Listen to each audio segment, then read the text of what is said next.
changer. Oh, game changing on the 8-Bit Show.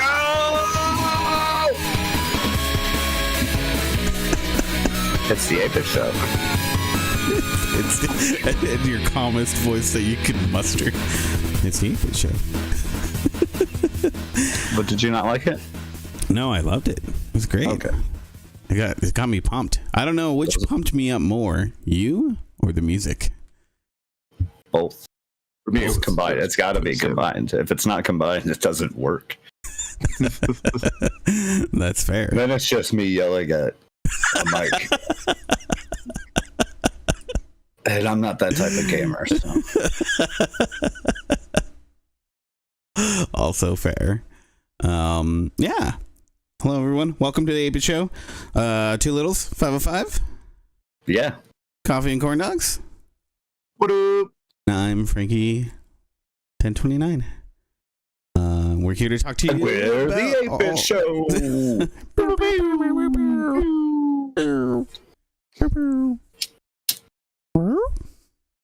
We talk about bits. We talk about dates. We talk about And shows. And one time, even a bite. No, that's a legend.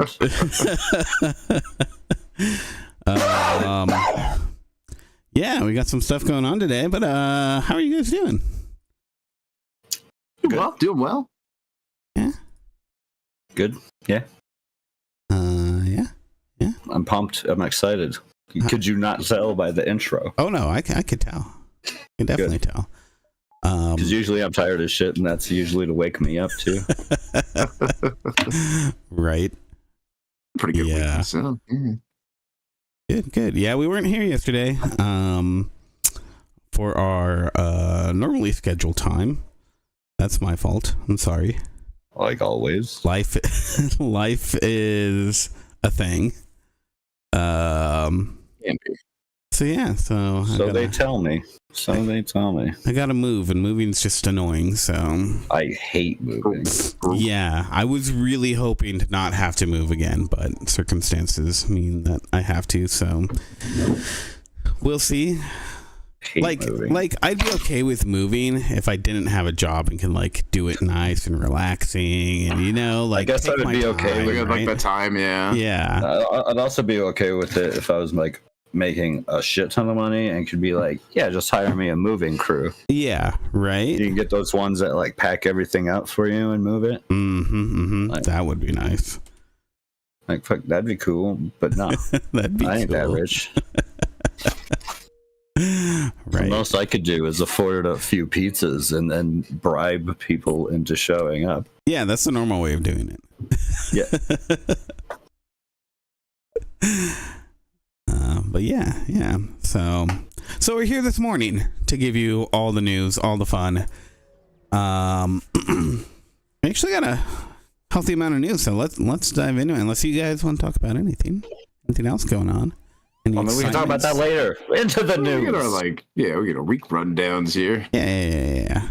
We talk it all now, then we're gonna be like quiet later and be like, yeah, it was boring.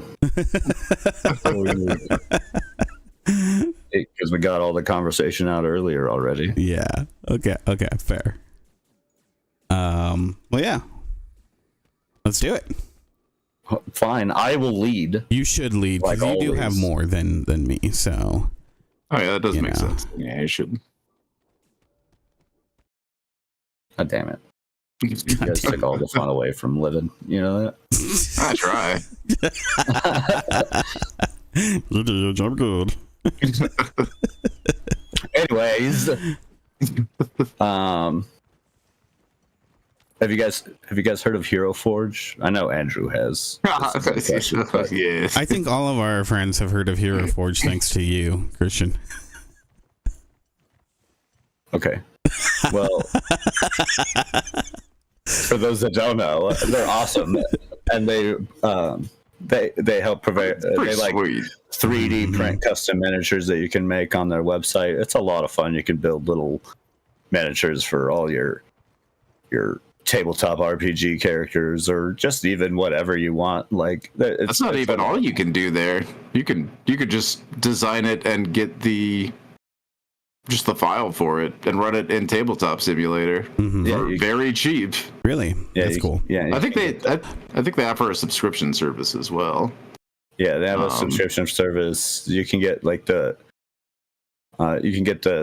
basically the blueprints for it too, so you could print it out on your own machines if you have 3D printers. Wow. Yeah. They offer a lot of service, and you could even get them in like, you could get them in bronze if you want. You can get bronze characters. They do a lot of cool stuff, and have a lot of options for making a character. They added a new option. They're going to be doing dice. They allow you to 3D print your own dice. Oh, that's cool. So you can have like the head of your character, or a bit of gear embedded within. Oh. So you That's can a cool customize idea. the dice to your character as well. So that's pretty awesome. Seems like, of course, there's not as many options as like, say, some of their other features have, but this is pretty a pretty good start. Yeah. That's pretty cool. It's kind of expensive currently. With the price of a single die being about $39. The better deal seems to be the die and full color miniature combo, which comes in at about $75. And that's just to for them to print it, by the way. They have different options. Like, you can get the blueprints for a lot cheaper. Like, if you have your own, Yeah, you can just get the file. Yeah. you get the file, and that's, I think, for the characters. Last time I looked, it was like $2 for the files, so not a lot.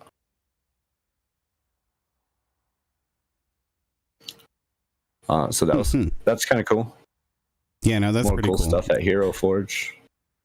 I was actually looking at I don't know, I might have to look at this because I was looking at Gamers Nexus. I saw that they had some really cool die that you can get, some really cool dice sets with like a really cool case. So I was thinking about picking up some more. But I'll have to take a look at these first.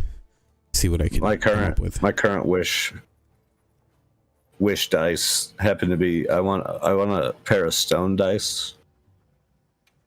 There's this, I can't remember the name of it at the moment, but there's this dice company that does like stone dice with like different materials and stuff. But they have, like, in a very classic style, they have like birthstone dice. Oh yeah. And I want my birthstone dice. That'd be cool. Not that I really cared too much No, about but it's so birthstones cool. or anything. Yeah. But my birthstone is awesome color. Like garnet.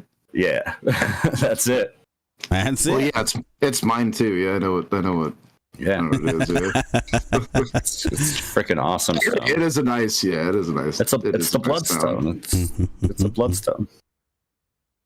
It is an attractive gem. And I saw the So dice attractive. that had that were garnets, and they were cool. Although they're like $170, $175.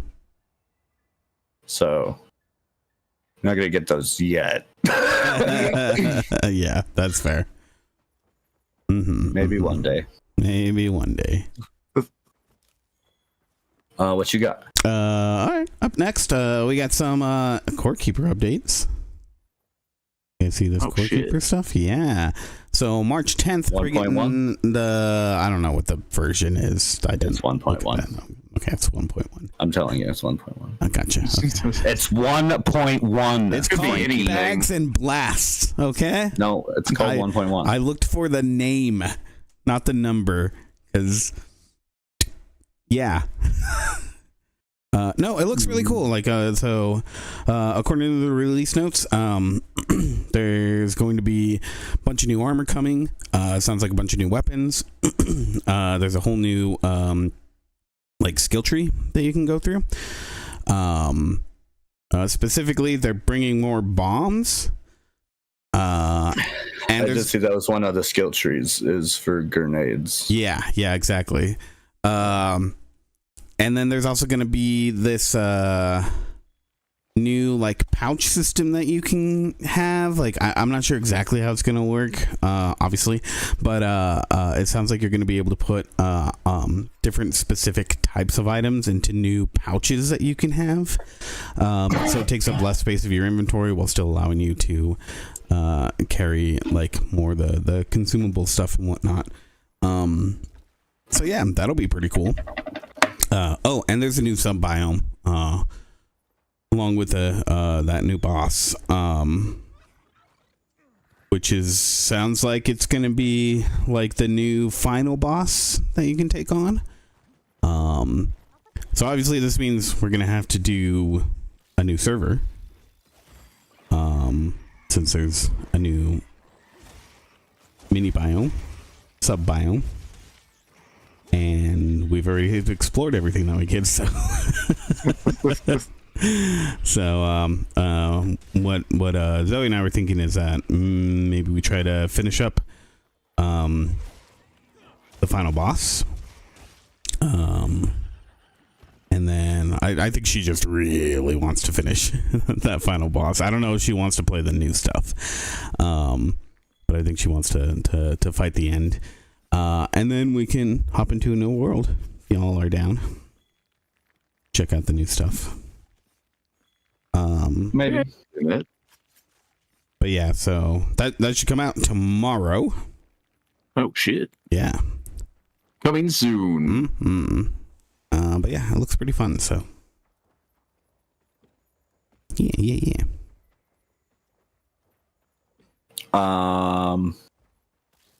Yeah. Like, cool. Mm-hmm. I did see some interesting quality of life updates in that one. Yeah. Even in the trailer, they showed at one point where the character's standing around like a few chests, and they seem to hold something. I don't know. The inputs aren't really on the screen, or if they are, I wasn't looking.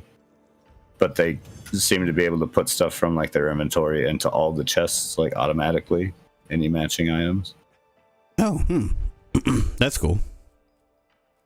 Without opening all the chests. Yeah, that's super handy. It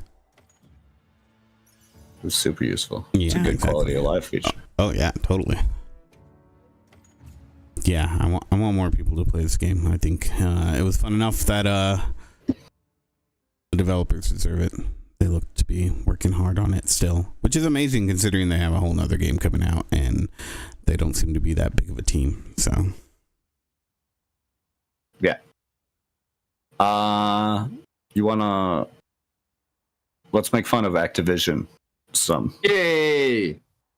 It has been a minute. It has been a minute. Let's knock it down a peg. Exactly since last week. When we talked about them, like admitting to using AI, generative AI art. They finally admitted to it, and then people started questioning their apparently Instagram, which started announcing interesting things. One thing they announced was Guitar Hero Mobile, and if you look at the picture, it seems kind of Guitar Hero-y off the bat, but as you start like looking at it more and more, like a whole bunch of things start making not any sense. It shows the classic like button scrolling. Well, okay, the speakers start, but okay, maybe you can be like, oh, those are sound waves. But my biggest problem here is the Oh my god. The gameplay part. So if you know like Guitar Hero, you have the idea of how like the notes come down and stuff. Well, this doesn't display Guitar Hero at all. Like there's two red buttons, 2 blue buttons, a yellow button, and then all the notes that are sliding down are of like different sizes. Some of them are different colors on the wrong lines. Mm-hmm. It looks horrible. It looks bad. Like, here's the thing. Bad. This doesn't look like... This looks like the free AI that you get on, like, when you search for something on Google. Yeah, there was pretty funny comments towards it all, like, wow, it appears they're still using Midjourney 1.0. And I haven't seen AR this bad since the early days. Right? Oh my god, yeah, that was crazy. Yeah, that looks absolutely. But apparently there was a few others. They also had like COD Zombies mobile that got announced that people pointed out, also having a whole bunch of obvious AI art. And so people started digging in and kind of, it's skeptical about whether these games even exist. Yeah, right. As it's like, it's part of this whole thing where like it's kind of like adds to see interest. Oh, they're seeing how much it gets shared and whatnot, and that's I mean that's clever. Yeah, fans managed to find the page. You're not going to garner interest this way, though. Yeah, they managed to find the page for Guitar Hero Mobile on a website called Geek Lab, along with a whole bunch of more AI art. And Geek Lab's whole thing is doing lookalike store pages for mobile games in order to test user interest. So that might be actually what they were trying to do. Mm-hmm. And I guess they got some interest in the fact that they produced some of the worst AI art they could have. And we're like, yeah, why not? You're Activision. I'm sorry. You are such a big company. This is like wholly unacceptable. You have 100% a graphics designer who could have thrown up something very simple together for you in minutes. Like almost as fast as Midjourney could have. Yeah, and like honestly, they have so much art already like available to them for the games past that, you know, I am sure that I could slap together a better Guitar Hero mobile ad front with just my level of Photoshop, right? And their art assets. Yeah. And it wouldn't look like this, where it's a totally inaccurate game. Like, this makes no sense. This doesn't even hold true to your game format. Yeah, no, it looks or horrible. Any of it. It looks so bad. So bad. Is this guy eating popcorn? Who brings popcorn to a rock show?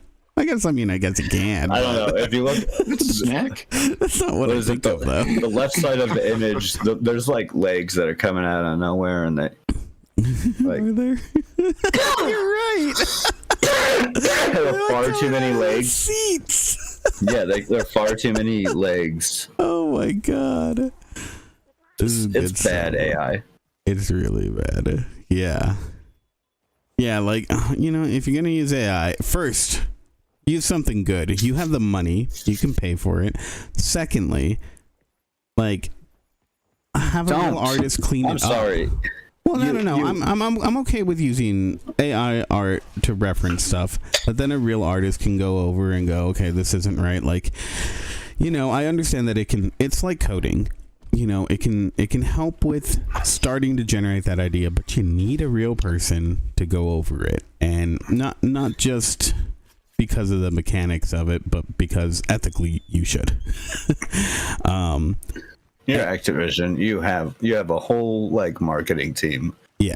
Well, maybe they fired them all because they couldn't pay for whatever. They must be going through some hard times. They can't even get a freaking decent AI generator. They couldn't even pay for the subscription to Midjourney. They had to use the free one. Exactly. Something's going on over there. Oh my god. Wow. Microsoft wrote tightening the wallet, yeah. Right. Anyways, Activision really needs to stop this shit. Yeah. I get, like, I don't actually find it weird. The whole, like, the fake game idea of it seemed to cause, like, a bit of outrage, but I actually understand that. Like, testing audiences. Yeah. Yeah. I don't think that's it being posted, the page for it itself being posted on that one site that clearly is a site that does that and like advertises that they do that. So do. At least it's fairly open about like, hey, this is probably not a real game, just trying to drum up hype, right? Yeah. Okay. Well, like that's the thing too. It's like, okay, cool. Like that makes sense. Like I think see what people might be interested in. Yeah, like it gives a better idea of like how many developers should they develop or should they hire and whatnot to make the game at the level that it should be for the demand, right? Because I think it's been long enough that, well, I don't know about on cell phones and whatnot, but I think music games might make a comeback soon, maybe. Look, I'd probably play another Guitar Hero game. Yeah, I mean, the problem with those like games is that they lose licensing. Like the Crypt of the Necro Dancer. Yeah.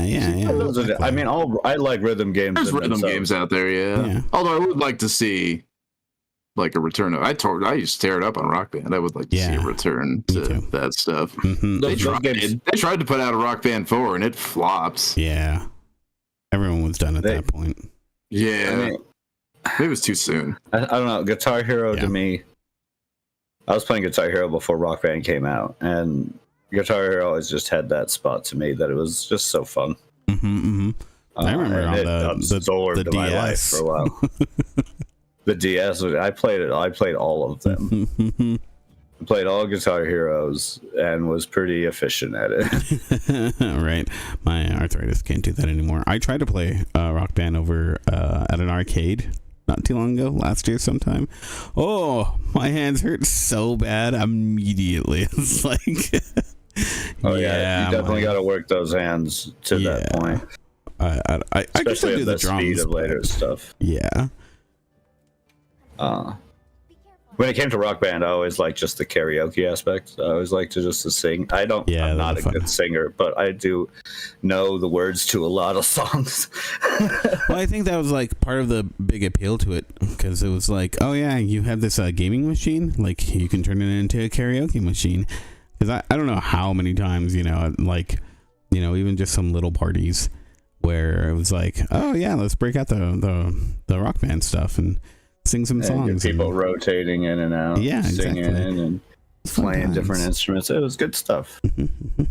That's where Rock Band shined, I think. Guitar Hero, I think, shined on like its songs. Yeah. And it's I don't know. I found it always easier to read Guitar Hero over Rock Band. Oh, interesting. Okay. Maybe that was just me programming. It's just something. But I like Guitar Hero. I would play another Guitar Hero. Yeah. I'd buy another cheap plastic guitar. Yeah. Big plastic baby guitar? Yep.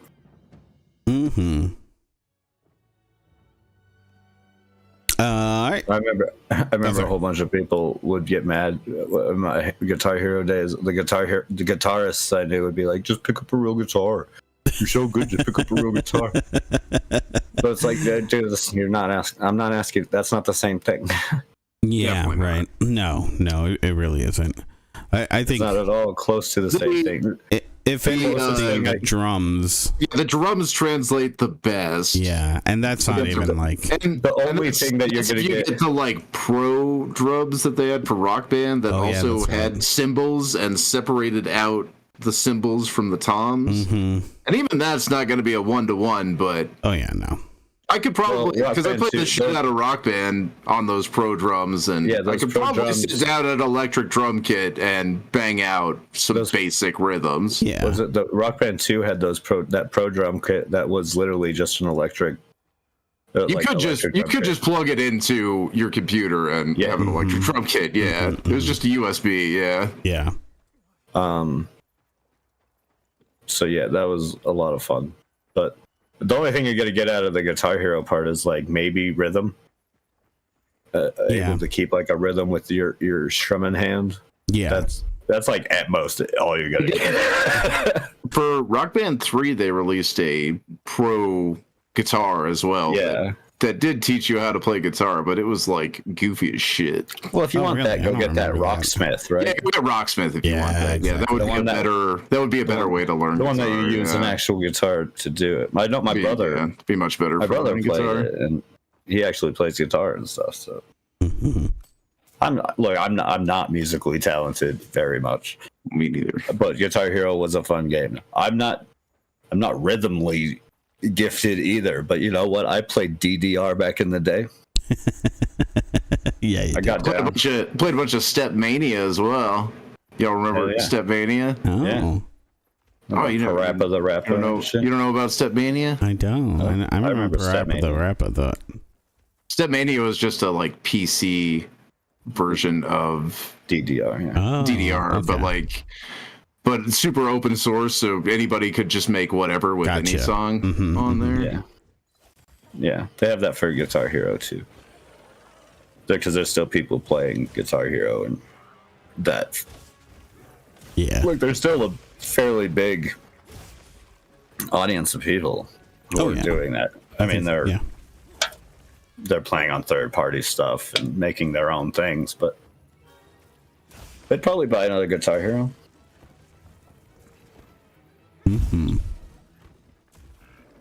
Yeah, I'd be down. Next up, okay. So this was some crazy shit that I saw. And like I just keep reading more and more that this is like the state of streaming for people at this point. So recently, streamers Valkyrae, Imuru, and is it Senna? I don't know how to. Senna. Yeah, they were out and about in public, just doing kind of a live stream, doing some fun stuff and whatnot. And like, there's somebody that starts following them around, trying to talk to them, and they're like trying to keep their distance and whatnot. And then it starts to get violent, and they have to call over security for the event that they were at. And I don't know, like the video cuts off because they're like, okay, we're gonna stop the stream. This is like getting ridiculous. But it's just like it's becoming a thing where like you read about these things like every like week there's another incident. And this just happens to be like this happened with some of the biggest names in streaming over here in the US. Because they have like crazy security. They talk about it all the time, or at least Valkyrae does. How she has to do as much as she possibly can, security wise, just to make sure that she's safe. Yeah, they get lots of stalkers. Yeah, exactly, and they have to move all the time because people leak their information and like. Yeah, who was it? It was like one of them. I don't know if it was one of these three or Pokimane or one of them was like when they stream and stuff, they have to use like fake backgrounds. They have to make sure that things aren't showing, like even like wall, like floor layout. They can't. Yeah, they have to use stuff that changes that stuff around because people will put it together. Yeah, I think that was Valkyrie. It was either Valkyrie or Imuru that was talking about that recently. Anyways, but I mean, they all talk about that stuff, so who knows? Like, you could have seen somebody else for sure.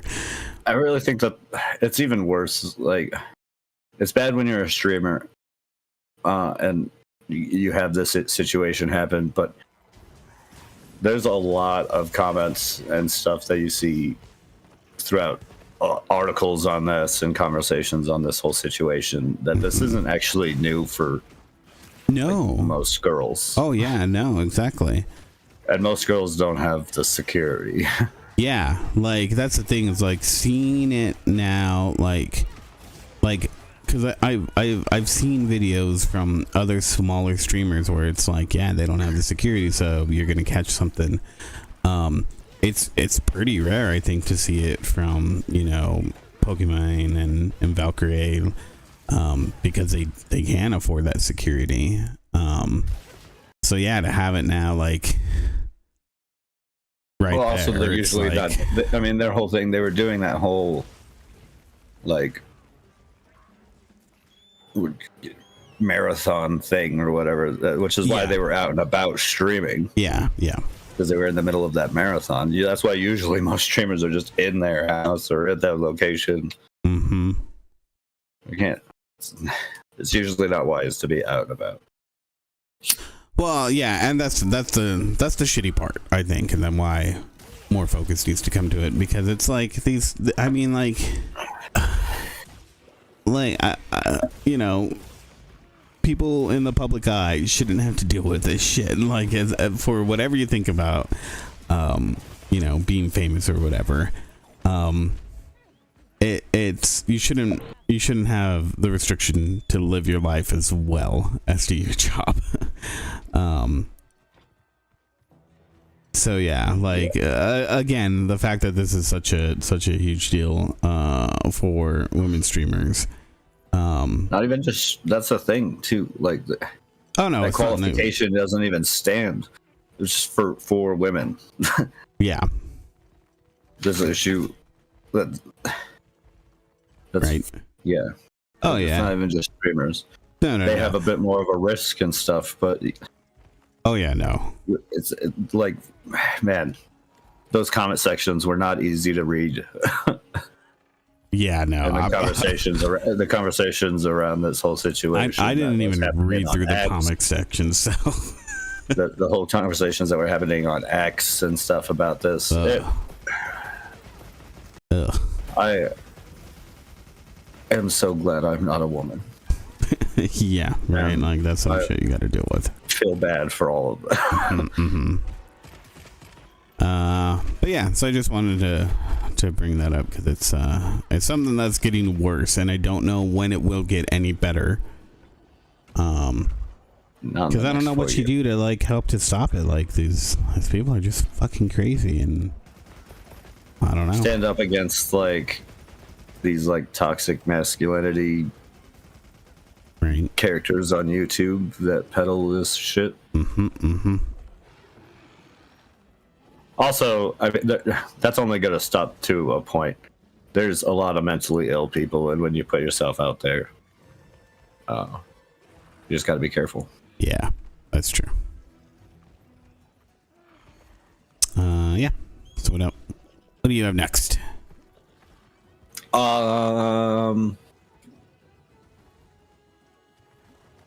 Let's talk about Epic Games, who's been on just a lawsuit winning streak and filing. They've been filing a lot of lawsuits and winning some. I mean, we talked not too long ago about that one that they won against like a cheater or something like that. But they filed yet another one in an Illinois court that accuses in a 21-page lawsuit, Epic claims that Isaac Strzok used social engineering to access Fortnite accounts, citing at least 4 incidents of Strzok contacting Fortnite support and attempt to gain access to accounts that he did not own.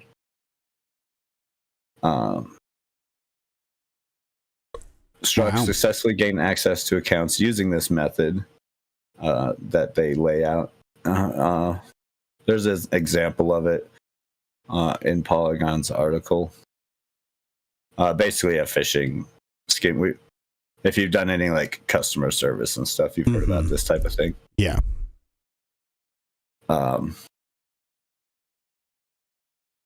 Epic Games also said in a lawsuit that he used dark web or data breaching to mine email addresses, passwords that allowed him to log into Fortnite. Wow.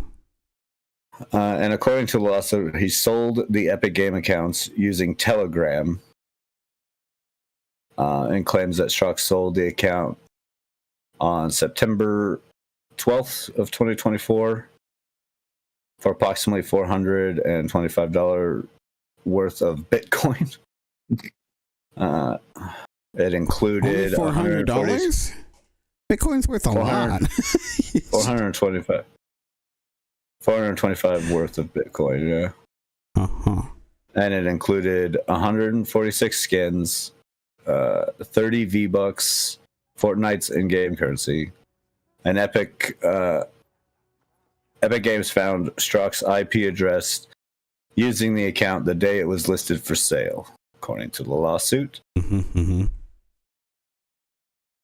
On his website, which is now unavailable, Strux stated that he sold 482 products, which Epic claims were emails, passwords, and other information used to get into Fortnite accounts. He operated another Telegram channel, Epic Games said, where he could sell Fortnite accounts. He also sold guides instructing others how to get into accounts by social engineering, using player support to get access to accounts. Boasted about $1,000 of profits that he made. So apparently this gentleman, Isaac Stroke, is in trouble for selling hundreds of Fortnite accounts. Wow. Well, good on him, I guess. I hope this sends a message to everyone that you can look at getting sued. You're gonna. Well, I mean, this all like comes after. It all came after, right? Fortnite announced the lawsuit, and in a thing with like an anti-cheat update on its website. Yeah. So they're basically being like, they're making this a bit more public, and because this is not their first suit. No. We had that other one that got settled that we don't know for how much. Well, I'm glad that's what I mean. I'm glad that they're like, kind of doing this in the public eye, because it's like, yeah, they want to show that there's consequences. You come in, do this stuff. Let's face it, you're doing something illegal when you do any of this cheating stuff, and especially like in the way that this guy seemed to have been doing things like that. You're stealing accounts and selling them. That's almost worse than the. That is worse, I think. Than the like Overwatch, and I'm sure it's happening in Marvels now too. Like bot or like account selling, where people will just boost up accounts to no end, and boosting, right? Account boosting.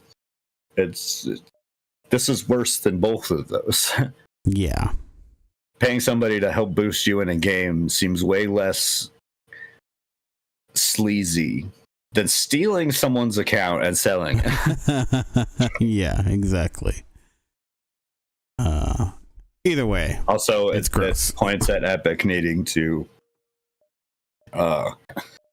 train its employees, at least in player support teams, on how to notice those things. Yeah. I worked like as being like a part of a bank, and that was a huge. We went over that quite a bit. Yeah, I remember that being like a couple days topic. It's a pretty big thing there, yeah. So it seems like they might need to do the same. Oh yeah, and I'm sure they are, at least to some degree.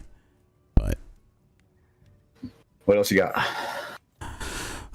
Next up, what do I got? So speaking of lawsuits, here we got Nintendo. You heard of them? Little company. You know, Nintendo? No. Yeah. In a lawsuit? Yeah. They make Never. playing cards. Yeah, they do make playing cards. They did. I think they still do. I mean, probably it's some like collector's thing. They do. Or what does he say? What's much more good? I used to, but I still do. But I used to too. Yeah, there you go. I used to do drugs. So this just proves that companies that can't get along together, when they can unite over money, all things are better. So this is actually like money. Nintendo and Amazon, who they have a very strange relationship because they obviously want to sell. I think they can't agree on how much to sell Nintendo products for, what Amazon's share of that is, and that's often why Nintendo backs out of things. But they had a lawsuit against a reseller who was selling fake Nintendo products. Specifically, the big thing were counterfeit amiibo. Yeah, so they have been awarded. I mean, amiibo. Amiibo. So yeah, the update here is that they've been awarded about just over 7 million as a judgment in the case. So yeah, they won. And I think that's fair, honestly. Like, this person's like taking copyright and whatnot and reselling. Like, listen, person. I don't know if you've seen the way other companies do this and get away with it. It's just for a day. They do flash sales and then they're out of there. But yeah, so that's a shit ton of money. I don't know if that's how much they sold. I doubt it, but maybe. I mean, I don't know. But yeah, so there's the latest Nintendo case that has come to a close. So yeah, soon we'll hear more about Power World, I assume. Updates will be coming at any part. Like a couple. I think because of this right here, I think there's going to be some people digging into it. And they too, wasn't it like last week we talked about it? They just won against like another Pokemon lawsuit. That's like true. Clone lawsuit. Yeah. We did talk about that. It was not part of Pal World. No, it was something else. Yeah, that did happen. So, see what happens all together. All things considered. You're up next. Do it. So, well, let's talk some shit about a CEO. We talked shit about Activision. Yeah, that's fun. Now let's dive a little bit further and talk about CEO, like a specific person. Okay. How about Randy Pitchford? Deal. Because he makes it easy. That's fair. Randy Pitchford, of course, is the CEO of Gearbox Software. The Borderlands guys. He's usually insanely cringy and annoying at most game conferences. Mm-hmm. And things at most times his mouth is open. And then also he's a constant poster on X and shit, on social media in general. Mm-hmm. This isn't new. He he defended Borderlands while it was being bombed online. He tried at one point to compare his team to the Beatles. Yeah, I remember. I guess having faith in your team is one thing, but come on. Come on. Apparently, he's at it again, posting online. Trying to defend his. I guess this I don't actually mind too much. Defending his like development team of Borderlands 4.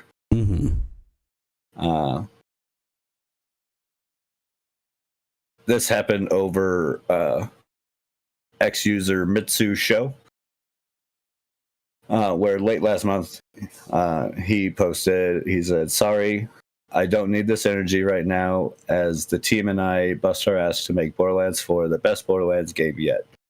I'm going to block you in a day so that after you've had a chance to see this, nothing against you or your opinion, I just shouldn't expose myself to this now. Sorry."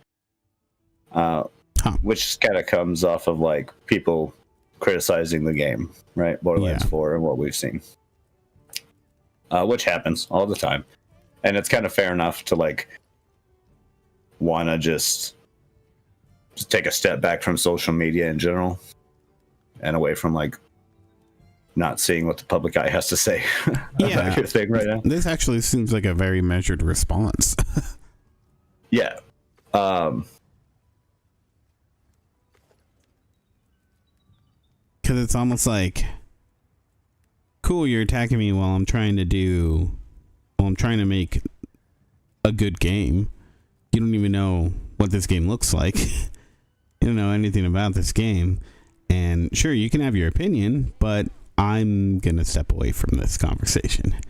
That's kind of actually respectful. That's weird. I wasn't expecting that. This was from Mitsu Show. This wasn't. Oh, that was from wait, so Randy. Who? This started this was all. Okay, I misunderstood then. Wait, so Mitsu Show, is he a developer as well? Yeah, I guess so.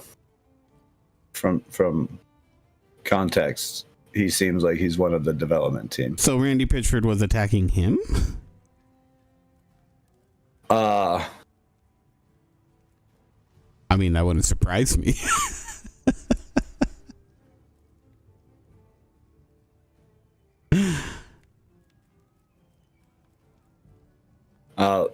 Anyways, he picked a battle over the public muting of Mitsu Show, who apparently kind of got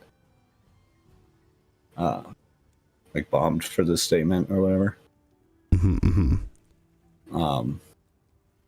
Okay, wait. Let me look up these things.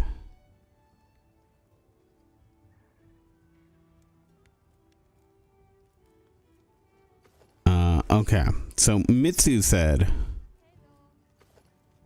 well, no, because yeah, that's Randy Pitchford. Where's the original? Okay, Mitsu said, I'm a humble man, for I just comment on the things I see. I really worry about BL4. It feels like the movie feels like other situations where the publisher yanked the marketing budget to cut losses since projected sales are way down. Pitchford replied, sorry, don't need this energy right now. Then he replied again, oops, I guess I can just mute you. Doing that now. I hope I remember to unmute when we're done. If you see me, please remind me, no block. Again, sorry, nothing against you. And Mitsu responded, I will, and I will. I don't take it personally, never do. You probably won't see this till we're done, if ever. But I remember walking the streets of Budapest with you leading up to the rooftop mixer. I know your passion and what you do with it. I hope you prove me wrong. Okay. So this sounds like he must be another developer too or something. He's worked with Randy before at least. But yeah, the whole thing, like Randy is the one who, like, you're right. Randy is the one who said that, sorry, I don't need the energy right now. Yeah. which does make sense when you're trying to do stuff. But like, people pointed out and were like defending him, right? Because he's like, well, this obviously came from a place of love. They were defending Mitsu, and that his critique came from a point of love and stuff like that. And he says, I didn't see any critique. I just saw shitty negativity that was demotivating, and want the best Borderlands, root for us and cheer us on. If you take a developer's passion for granted, we'll all pay the price. Randy Pitchford then immediately said, I love criticism. So he kind of got upset by the criticism and then immediately said, I love criticism. Because Randy Pitchford is a tool. I don't know. This doesn't sound like he got upset by the criticism. He was just like, I mean, I guess, okay, maybe to a degree, but listen, I don't think it's hard, or it isn't hard for anyone who's currently working on something that they're trying to make really good be upset by somebody critiquing their stuff before it's done. I think that's unfair for somebody to do, honestly. Well, I mean, this all comes out of him muting Mitsusho, right? Like, he publicly muted Mitsusho. Well, I'm going to put you on mute because you made this statement that, I mean, he just said he was worried about Borderlands 4, the state of it, because of everything we've heard, the terrible movie. Yeah, and honestly, like, these are honestly, if you were making a game that's or anything, making any sort of artwork that is in the public eye because you made one before that had sold like gangbusters or whatever, and you're trying to do a good job and things maybe aren't going the way that you want them to, and that's leaking out into the public and people are coming at you left and right with all of their opinions, and you start to feel the weight of that negativity. I don't think it's unfair to say, hey, like, I'm going to respond to you because you're somebody that I've worked with, and just tell you I don't want to deal with this. Like, I understand that you can have an opinion. I'm not trying to silence you, but I'm going to step away from it, and for the sake of me just trying to make the best that I can. I think that's a fair response. I don't think there's anything wrong with it. Because if I felt the same way, like, I think that's probably a better response than I would have come up with on the fly, honestly. Well, like I pointed out, like, minus my opinion about Randy as a person and human being, which he is not. It makes sense when you are trying to do something that is in the public eye, distancing yourself from criticism. And I'm sure, like, so this got pointed to Mitsu, and it started with him. Like, the criticism came from there, and even though Mitsu's criticism seems, to be honest and not necessarily in a place of like as rough as we see people online get, right? Yeah. Like, to go off on this one seems weird because it's a pretty harmless critique and worry about the game, when I'm sure that there are others who are saying a lot worse. I know, I've seen some of them. They don't get the like degree of like notoriety maybe, but there are far worse. Yeah. And Pitchford definitely seems like the guy to anytime anyone mentions Borderlands or something, he wants to know what they had to say, right? Well, so you think you'd see some of the way worse ones. Well, I think it comes from the fact that he knows this person, I guess. And but like,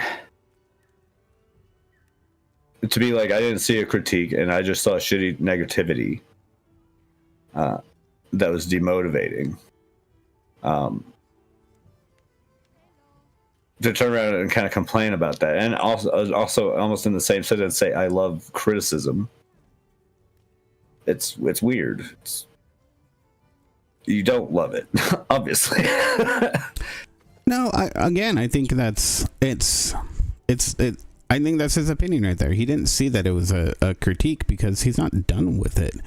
You know, like, again, what he was saying was it seems like this is going down the path of the movie, and he's worried about it. That's less a critique of the work and just kind of, again, like saying, oh, here's something that could be happening. I'm going to speculate on that, put it out into the public for somebody that I know to see. And so I can understand how that can be viewed as shitty negativity and demotivating, you know, as someone who is actively working on that.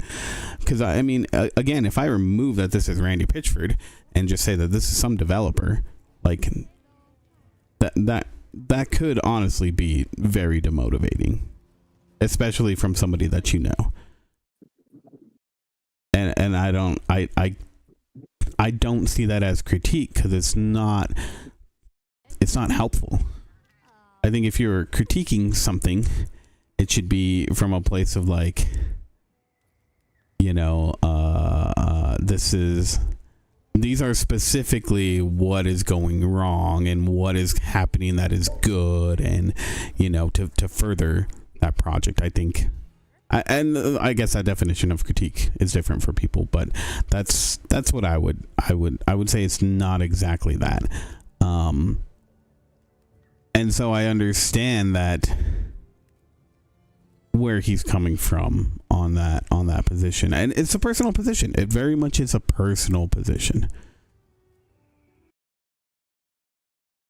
Yeah, I mean, so his response of I didn't see a critique definitely came from another response that was by Gothalion. Gothalion, yeah. Zuntide. Thank you. And he said, like, his critique came from a place of love as well as mine. Please reconsider doing better. And this is off of him muting Mitsu. Right? Yeah. He's saying do better about that. Make a great Borderlands, and when your longest lasting, biggest supporter gives you feedback and worries, especially respectfully, digest it gracefully, hoping Borderlands 4 bangs. And that's when Randy Pitchford went off, stating that he didn't see any critique. He just saw shitty negativity that was demotivating. He said, you want the best Borderlands, root for us and cheer us on. If you take developers' passion for granted, we'll all pay the price. I love criticism, and thankfully I've never been in short supply. But don't gaslight me on his post. It wasn't criticism, it was pessimism. It's toxic for people killing themselves for your entertainment, so fuck that noise. That was his full statement. Yeah. Again, I mean, I still get what's going on here, because I mean, I feel like his initial response was graceful. It's a hell of a lot more graceful than I would have. I would have felt very personally attacked. I thought the first one was fine, like being like, hey, it's kind of weird to just publicly mute one person who did do like an honest critique. I'm sure Randy has been muting a whole bunch of other people outside of that. No, I'm sure. And yes, feeling like someone's like, you know, demotivating you because maybe he holds this guy in a bit of regard, and it's like, oh, you're worried too. Mm-hmm. That really hurt. But then it's just,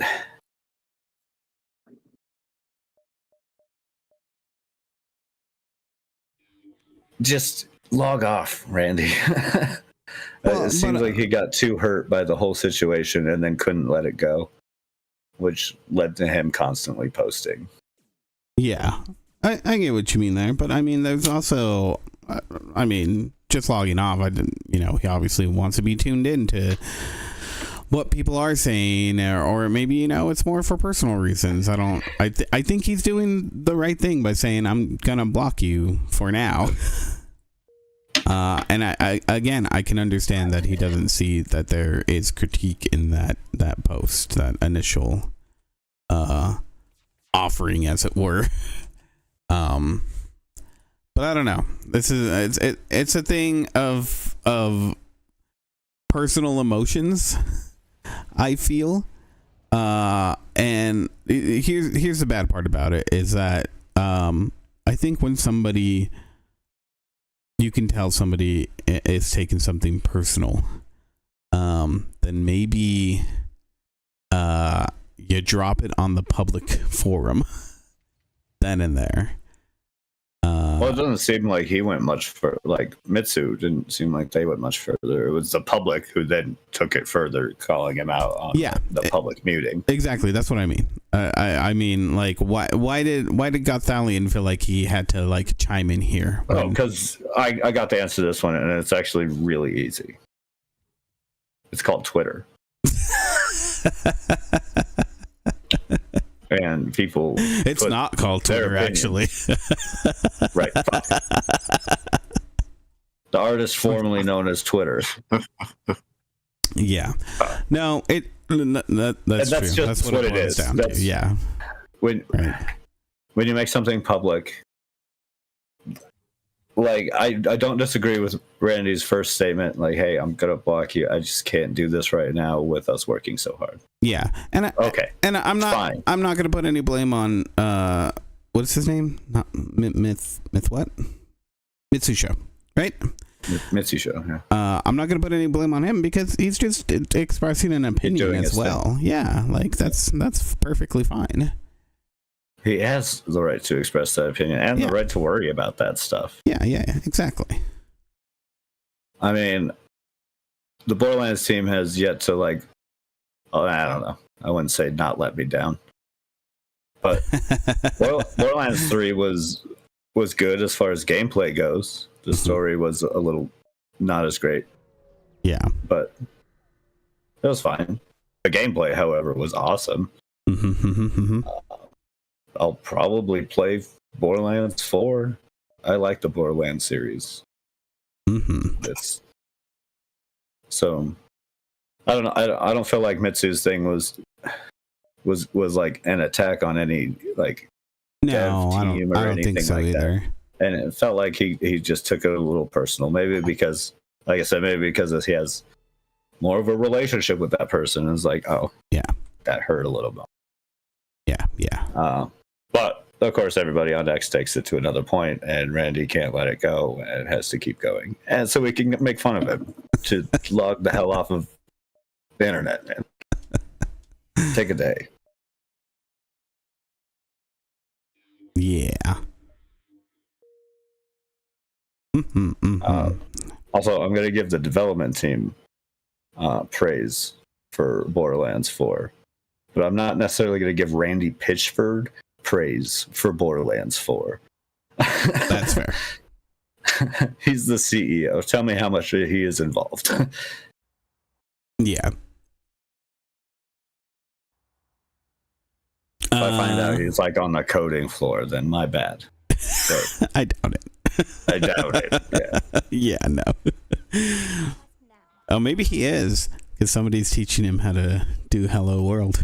He's on the coding floor trying to do magic tricks for all the devs, thinking it would cheer them up. But that's not what they need right now. They need you to step the fuck away.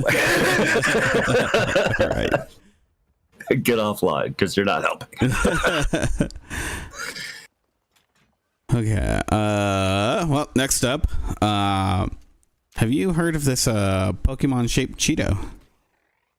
Years and years ago, yeah. Yeah, so I didn't know it was still a thing. Yeah. It sold recently for $88,000 at auction. I hate rich people so much. I swear. I really, really, really, really hate rich people. And if you have $88,000 to spend on a fucking Cheeto, you're rich. And I hate you. I'm just going to put that out there. Those are my hot takes, my spicy takes. My favorite part of this is a Golden representative told Polygon the Cheeto was not modified to look like Charizard. It was found to be, quote, naturally occurring. Fascinating. I will say, though, it so does dumb. look like a Charizard. It really does. Like, honestly, it's one of those things where, like, you don't have to squint or anything, you know? Like... Yeah, now that's a Charizard. If anything, this proves that Charizard is real and he's speaking to us, and now he's trying to break through to this world. Yeah, exactly. We must and so we must hold the gate and never let him through. Oh, see, shit, we're two different sides here. Just a little. Yeah, so that's not welcome our Charizard Overlord. I do. Just Charizard, you hear that? I do. He doesn't. Just so we're on the right page here. Praise him. Well, I guess we know who Andrew's going. Yeah. Yeah, I'm about. I was down for new overlords. You know me. To the highest bidder. It's progressive like that. You like that? Oh, it's that one race that just gives up immediately. The Neutronians? Yeah. What drives a man to be neutral? Yeah. They just give up right away. Any bit of like. Any bit of aggression. Yeah. Any even if it's just like some verbal aggression. Yeah. Like, hey, we're gonna take your land. All right. Okay. Let me stand in your way. But yeah, I just want to bring that up. I saw a ridiculous article, so just $88,000 on the Cheeto. I hate whoever did that. Well, I was like, principle alone. The Cheeto's cool too. The Cheeto's cool or whatever. Like I said, it looks like Charizard. It's okay, but $88,000. Mm-hmm. The winning bid was 72,000. But you know, the auction house. Oh yeah, their premium. Yeah. Up to 87,840. God, my God. Mm-hmm. I know, right? Could have been used in a lot better ways, but you know what I could have done with it? I've been okay for a while. Yeah. Mm-hmm. I'm gonna go look through all my Cheetos.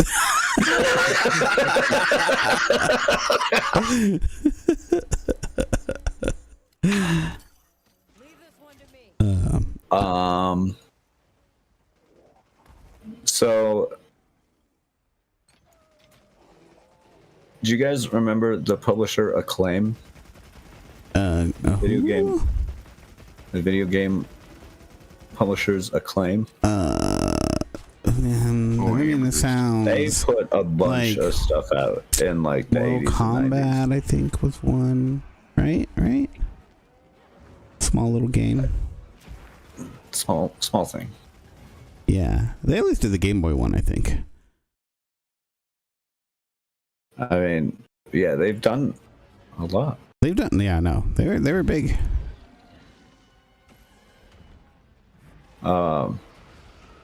They filed for bankruptcy in 2004. Is when they dissolved.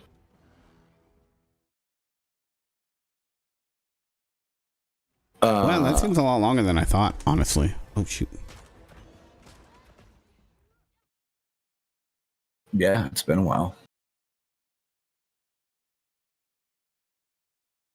But they're back. They're coming back. Well, that's good. I was so worried. Yeah, no need to worry. After going bankrupt in 2004 and being like pretty much just gone, they're coming back. mostly to help support, in their terms, to support indie developers and reignite classic franchises. Oh, interesting. With funding, marketing, and PR support. Yeah.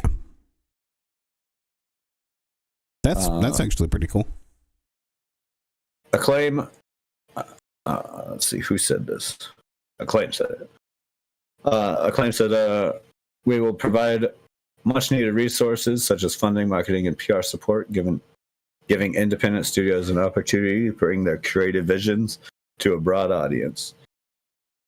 One of our key goals for the relaunched Acclaim, is to resurrect and revitalize its beloved portfolio of classic IP enjoyed for years by millions of players. To ensure this vision comes to life, Acclaim has assembled an advisory board comprised of esteemed leaders, including Russell Binder at Striker Entertainment, Mark Kaplan at Ridge Partners, and Jeff Jarrett at Global Force Entertainment." Time to finish that request.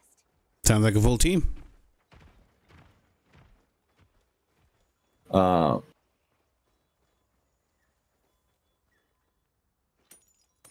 Oh shoot!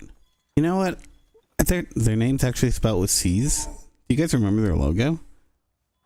I always thought it was with K's. Yeah, I always thought it was K's. I actually always thought it was K's. I did not realize it was C's. I thought it was just supposed to be like, you know, like Mortal Kombat. They're in the K's in place of C's, and look at that makes it extreme. Yeah, exactly. But no, those are C's, not K's. They look like K's, but sure. Guess it makes sense. It's kind of silly.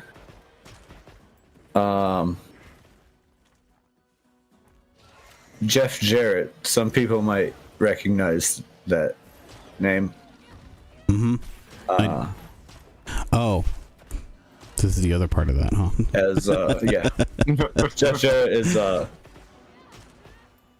There's also a pro wrestler that goes by the name of Double J Jeff Jarrett, a veteran pro wrestler known for smashing guitars over the heads of pretty much anyone who catches his attention.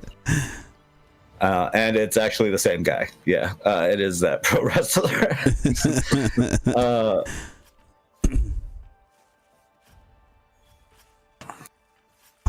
As and in his words, Jarrett's words, he said about the whole thing, "For more than 3 decades, I have had the privilege to have been part of both the wrestling and gaming universes. I am thrilled now to be partner in the revival of Acclaim, an iconic publisher known for releasing some of the most legendary games of the 80s and 90s. Mm-hmm. From my early involvement with the publisher's hit 16-bit WWF titles to his experience in shaping the TNA wrestling series,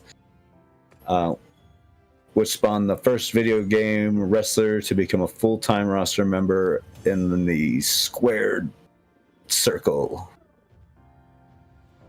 I've seen firsthand the type of impact great games can have on players and fans. Resurrecting Acclaim is an opportunity to impart the same degree of passion and love into a new generation, and I'm excited to be involved." Interesting. Of course, they all made some statements. New Acclaim will be headed up by CEO Alex Hosef, who has a number of credits to his name as CEO of publisher Graffiti Games. He says it's an absolute honor and pleasure to be leading the charge and bringing Acclaim back to the forefront of the gaming industry. We're fortunate that we have the extreme talented team that we've already signed some incredible indie titles, which we will be revealing soon. Yeah, so that's cool. Let's see what Acclaim does. Right? It's definitely not a company I've thought about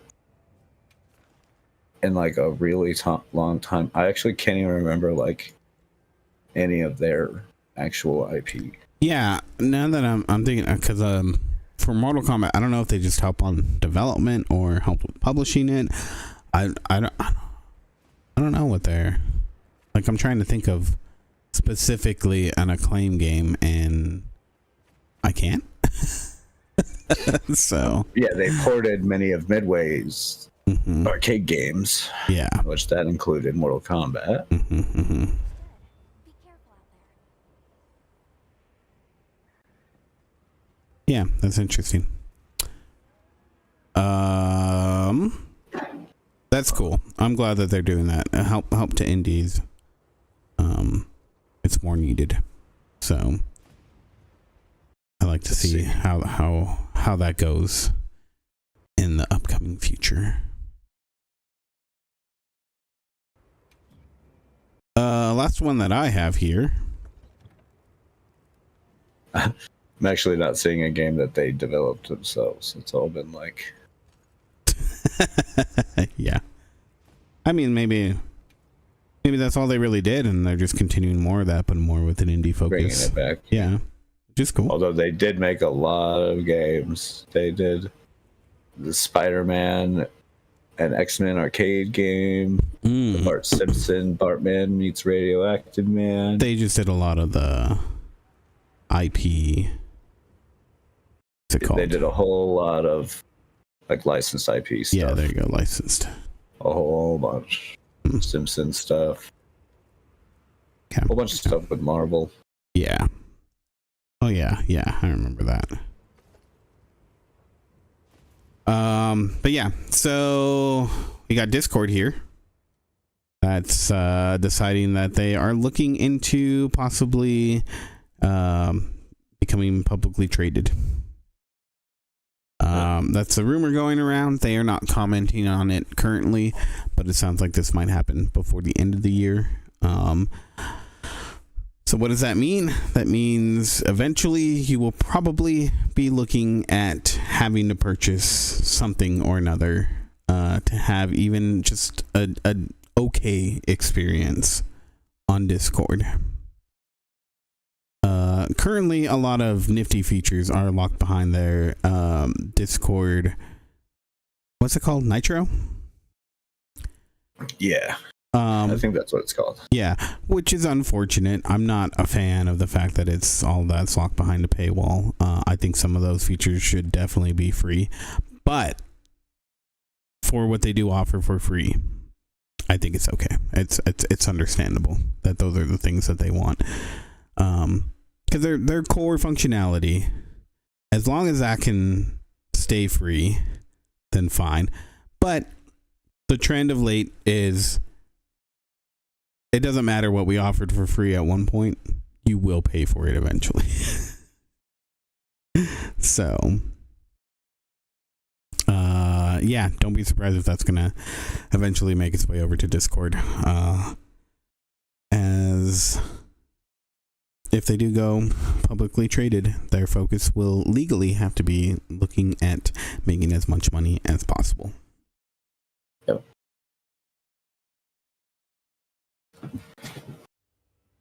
That's all the news that I have.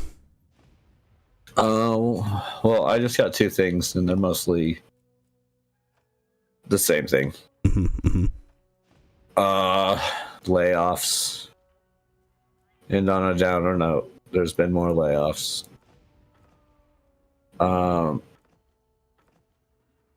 One at Respawn Entertainment. They laid off several developers early in the week and canceled an unannounced incubated project. It was a small team.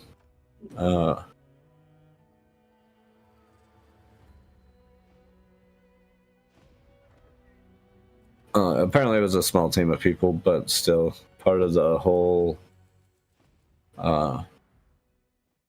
laying off developers and stuff so they can realign excuses.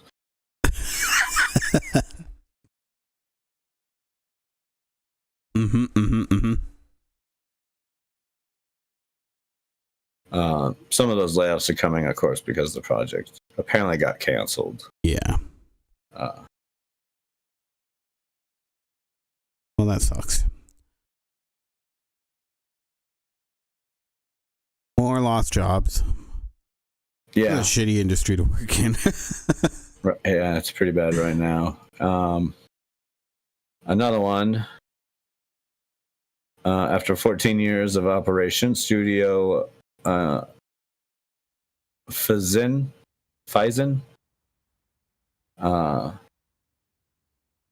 will be shutting down operations. Oh. Also, this is just 2 weeks before the release of its next game. We get this announcement. Wow. Their next game will be their last game. Well,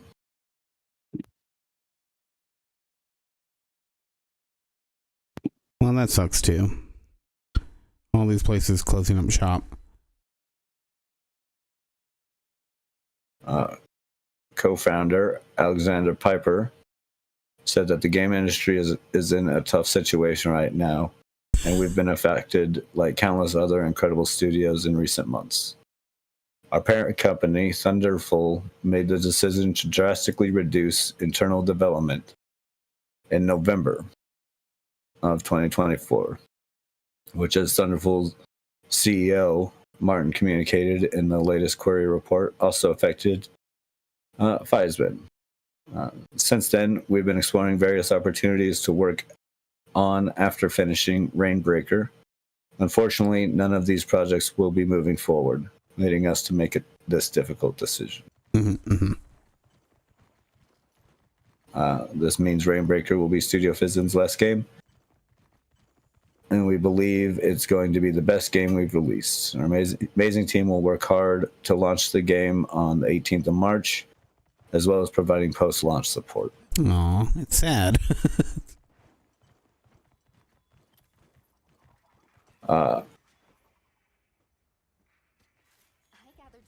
Just that, it's such a, I don't know, the end of that post of theirs makes me, okay, I'll play your game. I'll remember you. Forever.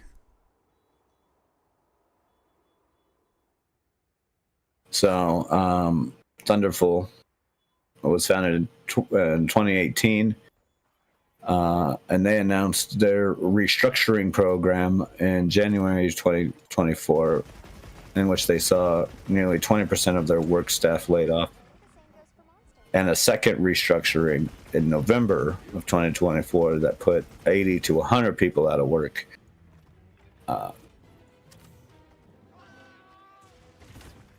And in its most recent report, Thunderful says the cuts have left it more agile and sustainable. Maybe. We'll see. We'll see. I guess. But yeah, unfortunately, another studio down. Mm-hmm. Another one bites the dust. What can you do? Well, we can look at the video game release dates and see what's coming up. Ooh, fun. Is it good? We got Rise of the Ronin. Anybody excited for that? I don't know what that is. It's you play like I guess open. Let's see what the description is. Let's do that so I'm not misrepresenting anything. Embark on an epic journey across war-torn 19th century Japan in this open world action RPG from Team Ninja. There you go. Comes out tomorrow. Looks kind of fun. Cool. Team Ninja, why is that familiar? What do they make? They made. Let's see. Let's see. Team. They made a bunch of stuff. They did Metroid Other M. Okay. They also did the Ninja games. Okay. That's probably where I know them from then. Probably. Hyrule Warriors. They also did, yeah. I was gonna try to find their least popular game. What would that be? Good luck. Ah. Let's see. They have a lot of good games. I know they have a lot. They Neo? Nio? Oh, they did Neo too. Yeah. I don't even know that game. I've never played it. Never heard of it. Souls like. Yeah, kinda. It's a lot more like big and bombastic. Well, that's true. Stranger of Paradise.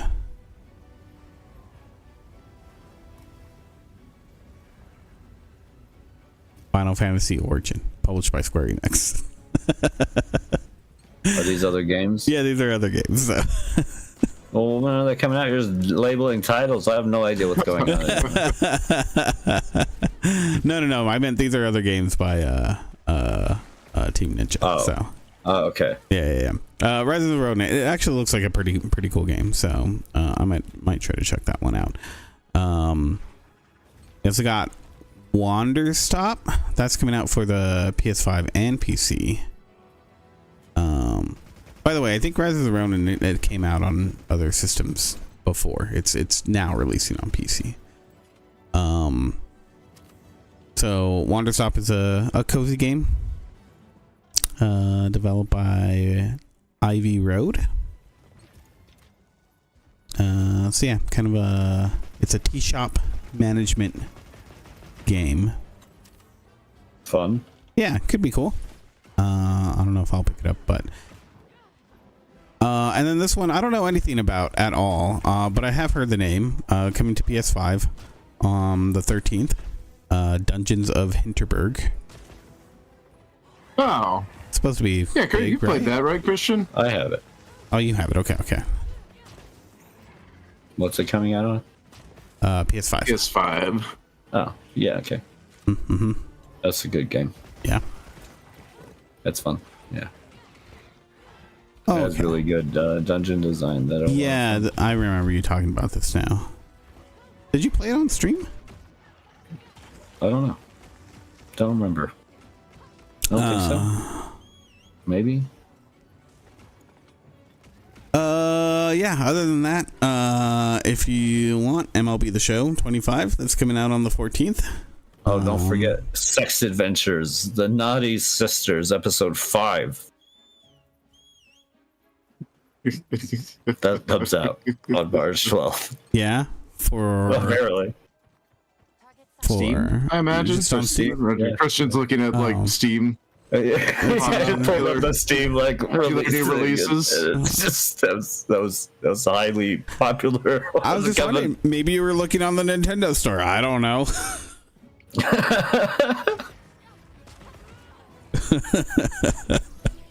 Well, good. You gotta love Steam without those senses. I do. That shit cracks me up. Hilarious. But yeah, that's it for release dates. Let's get into our weeks. What has been going on with y'all? Oh man, I've been hunting monsters. But I went first like some time ago, so I said I was gonna milk it for months, so But you can I add went first on. last time. I'm just kidding. Next year. I'm happy to go first. I have not done much gaming wise, other than you know what? Okay, so we checked out that new game mode for Marvel Rivals, the clone battles. Oh my god, it's so fun because it's so stupid. I love it. I'm never the only frustrating part is when everyone is a slow character. Like if everyone is like the Thing or Magneto or something like that, where you have a lot of health and you're slow, the battles can take a while. But otherwise, it's just ridiculous fun. It's a cool, not taking this game seriously at all sort of mode. So yeah, and on top of that, because I don't pay attention to what I have to do so much for the like quote unquote monthly things you got to do, you know. So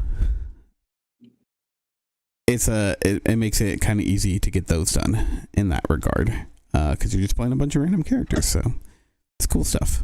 I like it. Cool. guys haven't touched that at all, right? No. The only bit of Rivals I played with you is this whole week was really the other day. Yeah. Took a break from it. I played a lot of Rivals there for a while. That's fair. Yeah, we didn't really want to get that the rewards for getting to gold, so we did a lot of competitive last night. We got our asses handed to us more than a few times, so it was good. And then Zoe logged off and everything was much better because we weren't in as higher ranked, I guess. So, you know.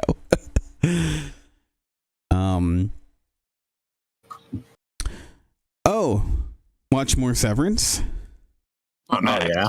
Yeah, so we're not completely caught up. I think we just finished episode 4 of the second season.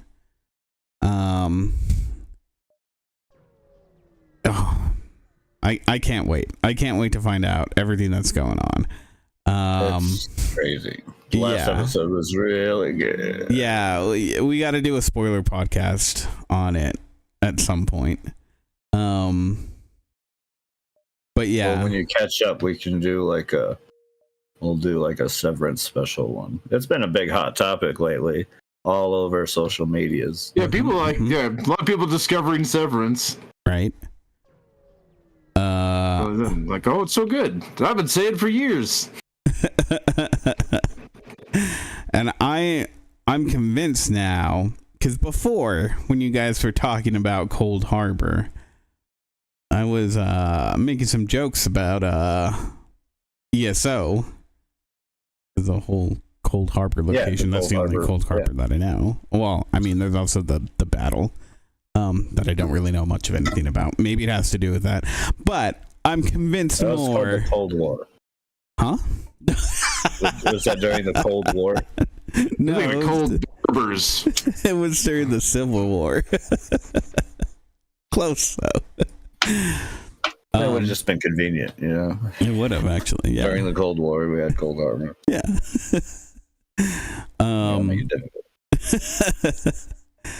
But yeah, I think I don't know. I think I need to look up if there's like any mythology or whatnot to do with what Cold Harbor is in ESO. Cause like I don't know, maybe there's like some similarities there that might be what's actually going on. I don't know. The mystery is really cool. It's really fun. So I'm fully enjoying my adventure. Yeah. What do they do? Right? What? Why the hell is Mark so important? Cold Harbor. He's the only one who can finish Cold Harbor. But why is he the only one? Too many questions. You get one question. I know, we went over this. You've explained this. You know what? You're starting to sound like you're from the company. I would call them discussions. Yeah, good. Great way to make money. Clearly. So yeah, that's been a lot of fun. Otherwise, what else? I watched some more What If. It's still going amazingly. I'm really loving this last season, so I can't wait to get to the end of that and see how that all shakes up in the end. Because yeah, just the animation is so good, the voice acting is great, everything about it I'm fully enjoying. So more of that, please. And that's it for Moa.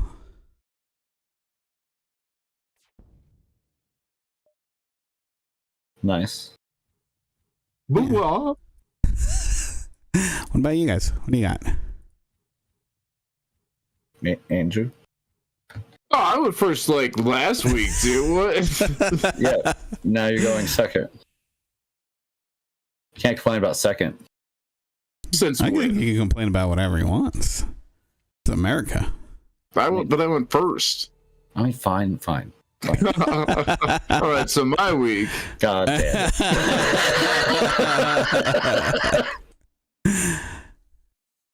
I figured you want to go first, so I don't talk about all the TV shows that we watched. Oh, that's fair. You actually watched more stuff this week. Yeah, that's fair. I don't really watch too much. I had a week. I actually had kind of like a rather constant headache this week, which prevented me from playing too many games after work. Yeah.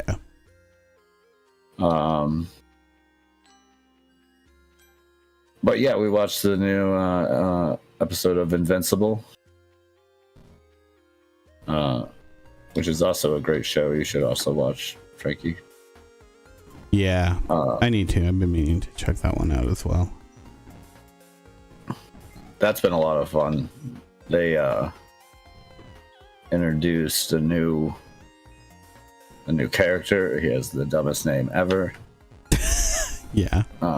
That game is not, or that show is not smart on names. I don't feel. They're like superhero names and stuff are rather silly, I think. Well, isn't it supposed to be like that though? Kinda, yeah.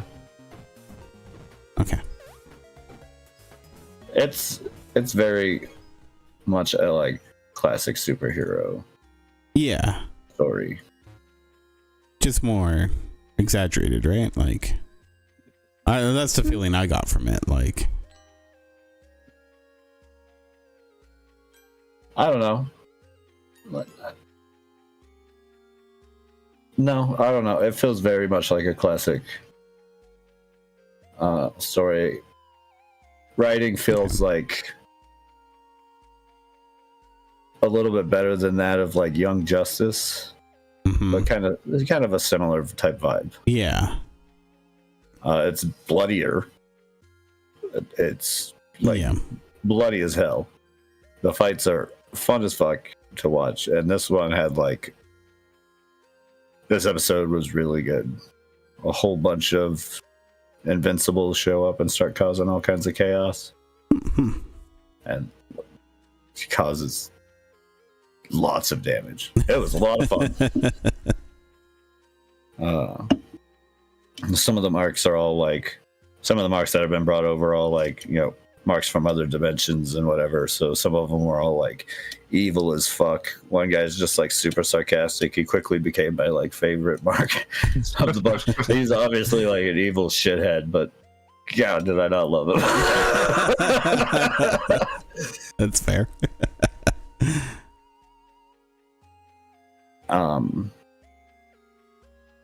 So yeah, that episode was really good. Then the Severance episode Friday was also, Severance was, yeah, that was pretty I don't know, kind of enlightening on what one character specifically. Ooh. Yeah, we got a Harmony Cobell. Yeah, we got a deep episode. Cobell. Just completely her. Nobody else in the episode. I mean, there's other people in the episode, but none of the other main characters. We don't look at any of the other stories. Just what she's enlightening. Yeah. So, yeah, tell me a lot about her background. And also maybe some of her motivations. Motivation and like, yeah, it got exciting. It got kind of exciting. It does explain. Like it explains actually a lot about a lot of her actions. It really like, it recontextualizes everything she was doing in the show. It makes it make a lot more sense. All that weird shit she kept doing. Like, why does she do this? Like, oh, okay. That actually, I guess that kind of tracks, yeah. Yeah, we'll definitely have to do like a Severance once you get caught up, Frankie. We'll have to do a Severance episode. Yeah. We'll do it severed. That way we don't remember it afterwards. I'm not about to treat my innie to a nice show like Severance. That innie works for me.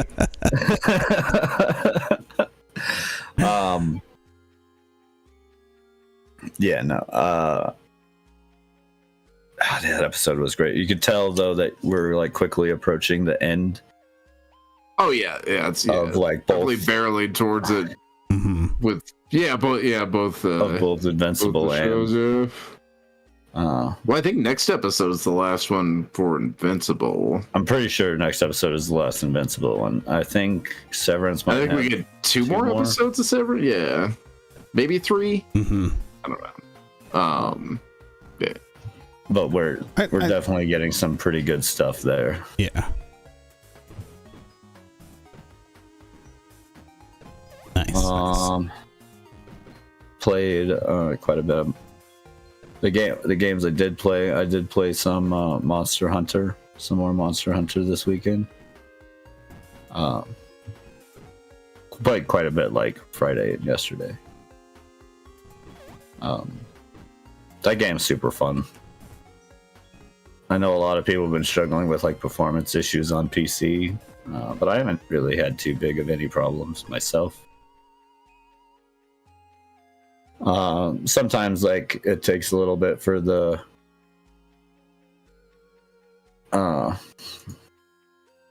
like texture layers to load in. Mm-hmm. So sometimes it kind of looks like a bit like a PS2 game or something. Yeah, but never for very long. There's a whole bunch of like ease of life features that they added to this to Wilds that just makes it a lot better. But it's still pretty classic Monster Hunter. Mm-hmm. It's got the hottest characters. Game. all the characters are like, there's like one dude who's one main character who's like fairly normal looking. But other than that, all of the guys, all the chicks, they're like all hot. Everyone's hot. It's a very unfair world, but it is a lot of fun fighting big old monsters. Mm-hmm. I think that's kind of my Dark Souls game. I feel like, because it kind of comes down to the same thing: big old bosses and fights, right? Yeah, like the big fights. Or Monster Hunter is all about those big fights. But like the combo system, the actual battling and fighting the monsters are, I don't know, more entertaining to me than all of the bosses of any Dark Souls game. That's fair. What else? Definitely been playing quite a bit of the Star of Providence. Yeah. The big mode game. Which is really good. I think you would like it a lot, Frankie. It feels a lot like, the more and more I play, the more and more it feels like Binding of Isaac. As far as roguelike goes. Mm-hmm. So I think you would quite enjoy it. Yeah, it looks like I would. Yeah, I need to pick it up and give it a shot. As a little mindless game, I've been playing that Loot Goblin, where you like dig treasure up and sell it in a store. It's a super basic, just kind of chill game. Yeah, Loot Goblins they're pretty chill. I know I've played it for stream a couple times. Yeah.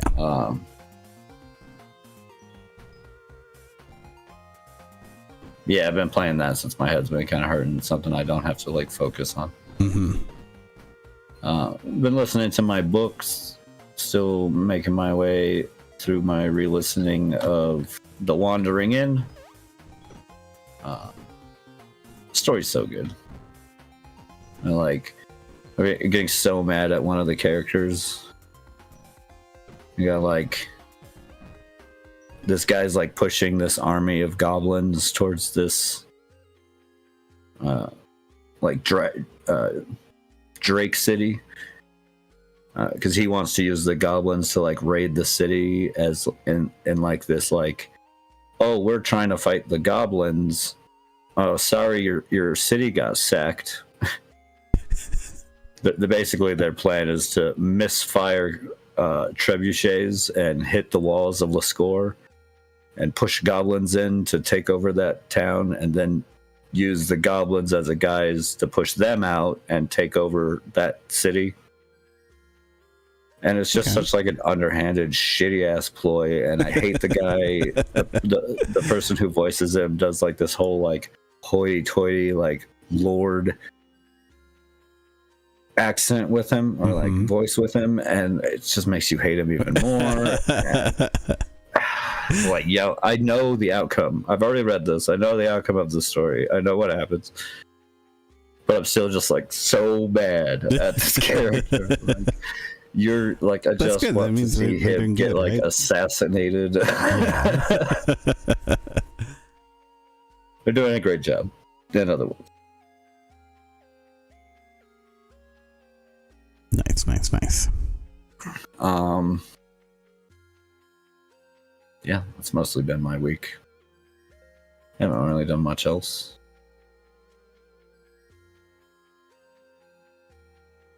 Well then. Coffee. Would you like to go first? All right, I'll bite the bullet again this week, I guess. We appreciate your sacrifice. Yeah, mostly I've just been playing the Monster Hunter. It's really fun. Yeah. 10 out of 10. Hunting all these monsters. How much time have you put into it now? I don't know, like 50 hours or so. Good amount. Well, it hasn't all been like playing time. It's spent a lot of time just in menus or like tweaking my build and stuff and relearning the game. It's been a little while since I played a Monster Hunter game, so, and they're not exactly famous for being like just explaining everything clearly. No, not at all. But I'm having a lot of fun with it. Been a good time. That's good. Me and Christian got the multiplayer working yesterday and managed to hunt some monsters together. Oh my gosh, that was a nightmare too. Was a bit of a nightmare. We figured it out. My suggestion: use an online tool. Use an online guide to tell you how to. It's not really that complicated. No, super complicated. It's just weird. It's not like a normal matchmaking thing. Yeah, I can show you right now. It's you just do. Well, I don't think Christian's playing, but just go to.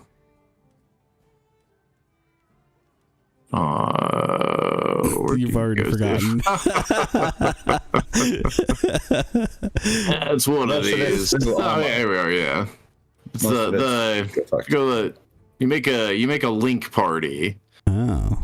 And then once you're in a link party, you can talk to the quest giver here, and anybody in your link party can start a quest, and it'll just post on these lists of quests on the link member quests.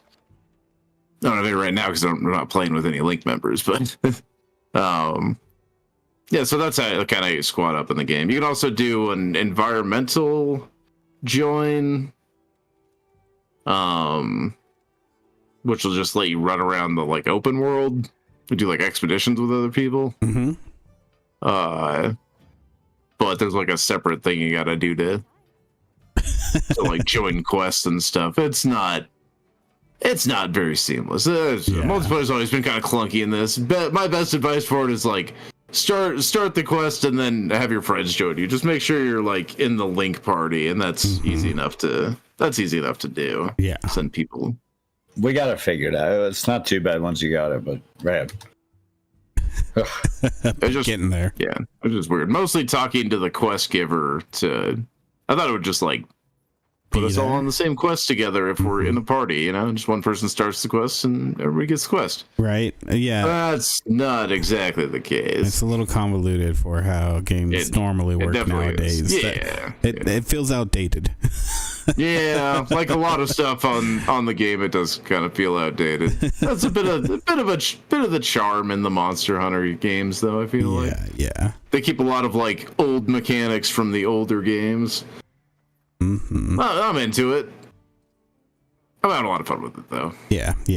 Cool. It has been a fun game to play.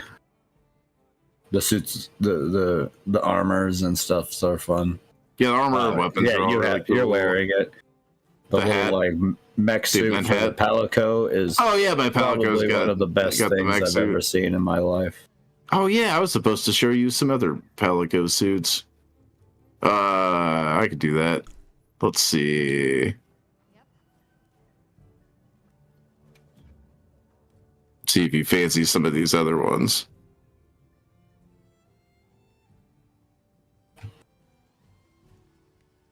Fancy them indeed. Oh, I should just go to the crafting so I can just look at them. All right. This one's kind of cool. The one I was saying you might like, though. Let's see, where is it? Oh, I'm not going to have it on the advanced armors yet. I haven't fought it. This one. Yeah, the octopus.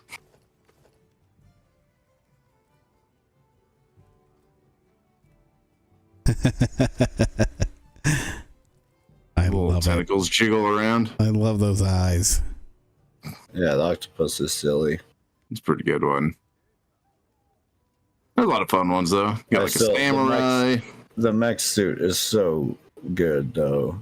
Like whatever this is. It's like a little like forest sprite or something. Pretty adorable, actually. Yeah, that's cool. Yeah, a lot of fun ones. Oh yeah, cat brain in a jar, and the brain has ears for some reason. Well, cat brains have ears. Yeah, so that whole section, like that's its brain. Oh, yeah, that explains a lot. It does indeed. Yeah, there's a lot of cool sets. Yeah.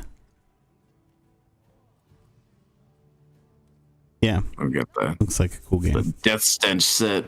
It's a pretty high tier set right here. So I've read some articles how it's very accessible compared to older ones. I mean, my journey in this game started with like Monster Hunter World, so no. I heard, and that's what people were saying about that game, is it was super accessible compared to older Monster Hunter games. They have been more friendly. I think one of the things to remember about the game is that like Monster Hunter has always been more about like the end game content, where the first like going through the story of Monster Hunter is more like the tutorial for the game. As it teaches you all the little aspects you're gonna need to get through the bigger hunts. Yeah, you do later on. So it's something to keep in mind about it, but is that the real game doesn't really start until you're 30, 40 hours in to the game. But it's like a little grind system it's got and stuff are just really fun.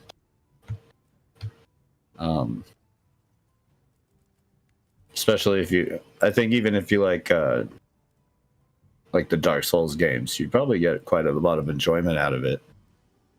That might come down to what I've read. It might come down to like what weapon you use, but I think it has a lot of different like fun play styles to play around with different weapons and whatnot.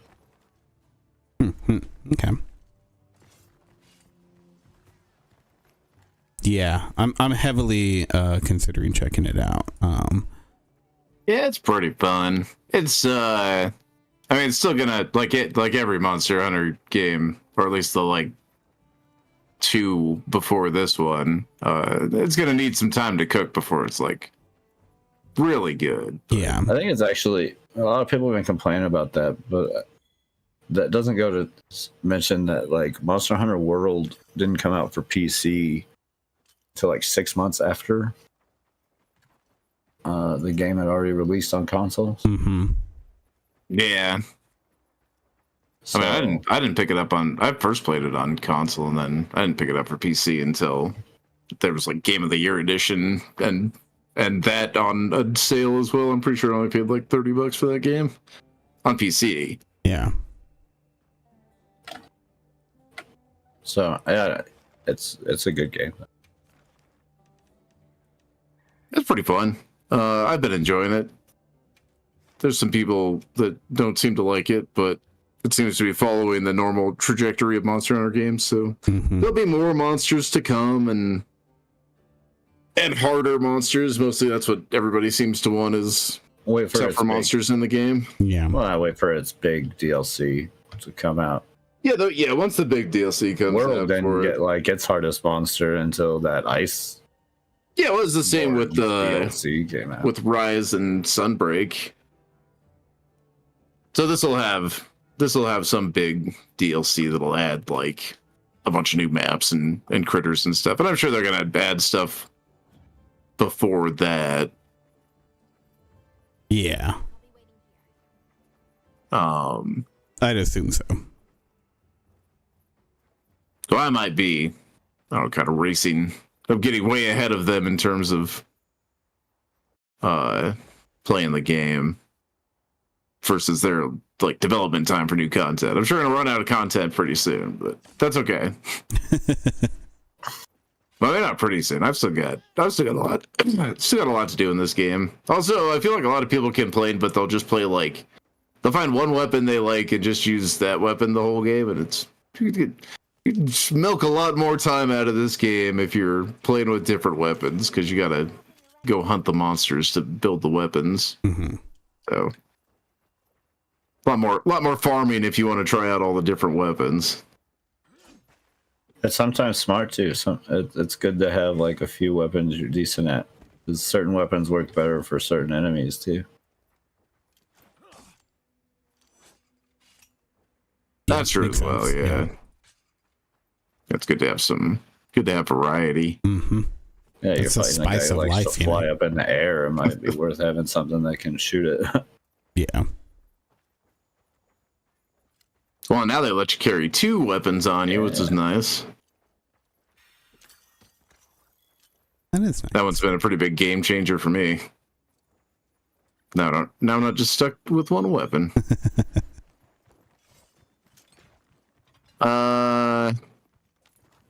Other than playing this game, I haven't done too much. I watched Invincible and watched the new Severance. Those are both great. Just need them to keep making that. Right. That's about it. Really, I didn't do anything too crazy this week. Christian already covered the shows. Didn't you watch like a couple of movies? I watched like, yeah, but that's not like a new movie or anything. I watched a movie from 2019 called Villains. But it's new to you. That's true. I'd never even heard of it. I've never heard of it.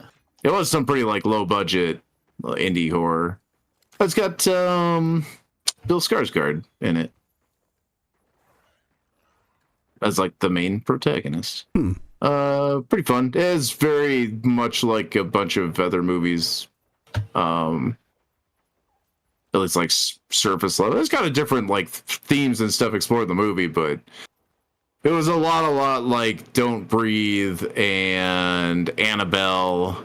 Those 2 movies, because it's another like these two, Bill Skarsgård and his girlfriend, are like criminals on the lam, and they break into this house to hide out, and then it turns out that there's something not quite right going on in the house.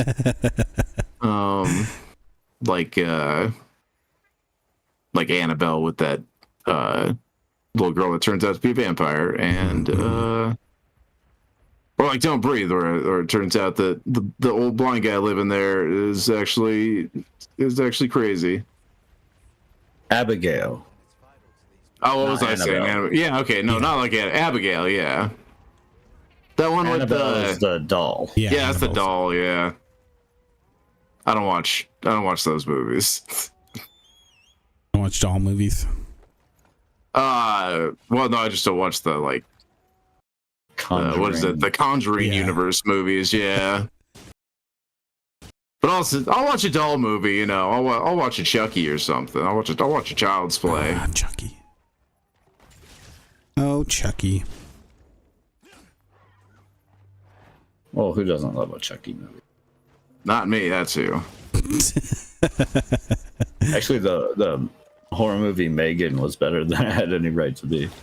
Yeah, that was that was another fun creepy doll movie. Yeah.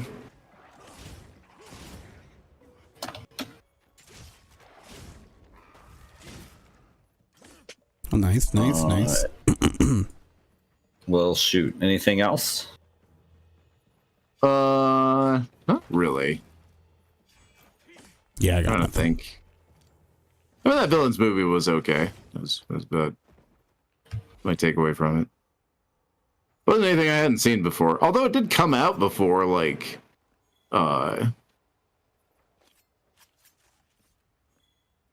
was that vampire movie? Not Annabelle. Abigail. Abigail. Dumb name. That was a good movie, though. It was pretty fun. Tammy, those are fucking onions. Those are fucking onions. It's the same thing. Guys, I found the garlic. It's like in Brooklyn Nine-Nine with the baking powder. It's the same, right? Right, because they're both white powders. Yeah. Yeah.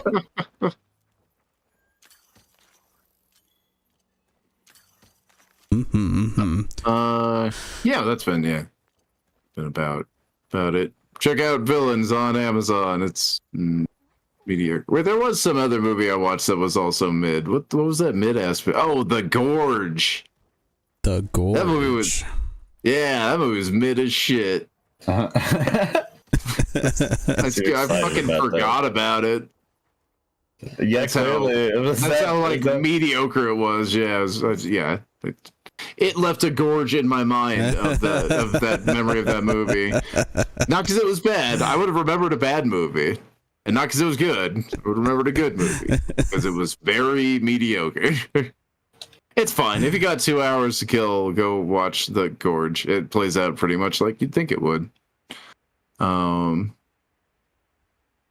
watched it. I watched it because I saw the trailer a while back for upcoming horror movies, and it's not really much of a horror movie. Mm-hmm. I guess there are zombies in it. There's zombies in it. It's not really a zombie movie. It's more like a rom-com, but there happens to be a gorge and zombies. Anyway, it wasn't the worst thing I've ever seen, but I did forget about it. And I think you're supposed to forget about it 5 minutes after you watch it. Okay. I did forget about it. I do want to. I still kind of want to watch that rom-com slasher, or that that what was it? Heart's Eyes or something like that is what it's called.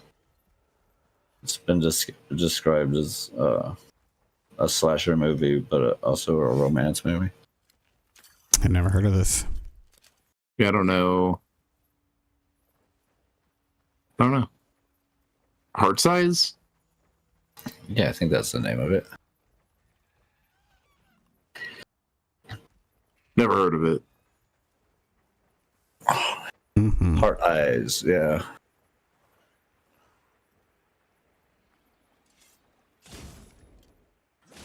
Yeah. It's your typical like mask slasher movie. Okay. But it's also like but here's a the twist movie, like a romantic comedy. Let's see. A masked maniac with glowing red eyes returns every Valentine's Day to slaughter unsuspecting couples. When a cynical ad executive and her hopeless romantic colleague become the next target, they decide to fight back to end the reign of terror. I was kind of hoping it would be a love story between it's gotten like the antagonist and the protagonist. a few of the people I know who watch like horror movies that do like review stuff, you know, they've given it pretty good. It's got an 81 on Rotten Tomatoes. It looks like it takes itself as seriously as it sounds. Like, not too serious, but just serious enough. I'm about it. Good.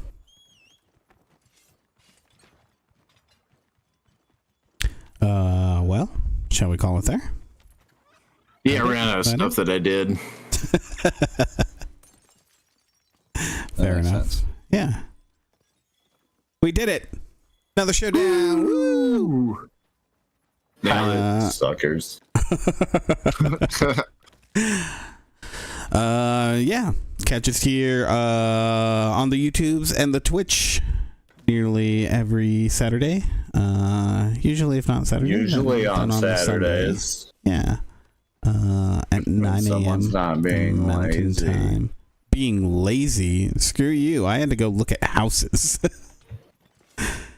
Sounds lazy to me. Typical. It's a lot of... Oh, I gotta go look at a bunch of houses.